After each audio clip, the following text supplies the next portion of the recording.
Day 2 of learning stock market in Kannada.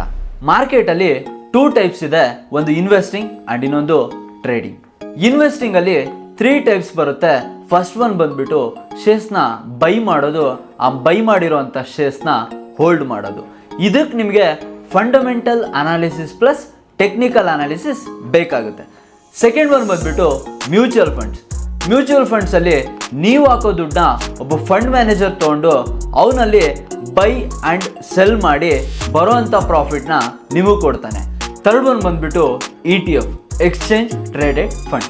ಇಲ್ಲೂ ಕೂಡ fund manager ನಮ್ಮ ಫಂಡ್ಸ್ನ ಮ್ಯಾನೇಜ್ ಮಾಡ್ತಾನೆ, like similar to mutual funds. ಇಲ್ಲಿ ನೀವೇನಾದರೂ ಒಂದು ETF ಸೆಲೆಕ್ಟ್ ಮಾಡಿದ್ರೆ ನಿಮಗೆ ಬಕೆಟ್ ಆಫ್ ಸ್ಟಾಕ್ ಸಿಗುತ್ತೆ. ಇಂಡೆಕ್ಸ್ ಫಂಡ್ ETF ಕೂಡ ಇರುತ್ತೆ. ಇಂಡೆಕ್ಸ್ ಅಂದರೆ ಗ್ರೂಪ್ ಆಫ್ ಕಂಪನೀಸ್. ಇಂಡಿಯಾದ ಮೇಜರ್ ಇಂಡೆಕ್ಸ್ ಬಂದ್ಬಿಟ್ಟು ನಿಫ್ಟಿ 50. ನಿಫ್ಟಿ ETF ಮೇಲೆ ಏನಾದರೂ ನೀವು ದುಡ್ಡು ಹಾಕಿದ್ರೆ 50 ಕಂಪನೀಸ್ಗೂ ಕೂಡ ಅಮೌಂಟ್ ಡೆಪ್ಲಾಯ್ ಆಗುತ್ತೆ as per the weightage of the companies in index. ಇನ್ನೂ ಮೋರ್ ಇಂಟ್ರೆಸ್ಟಿಂಗ್ ರೀಲ್ಸ್ಗಾಗಿ ನಮ್ಮನ್ನು ಫಾಲೋ ಮಾಡಿ.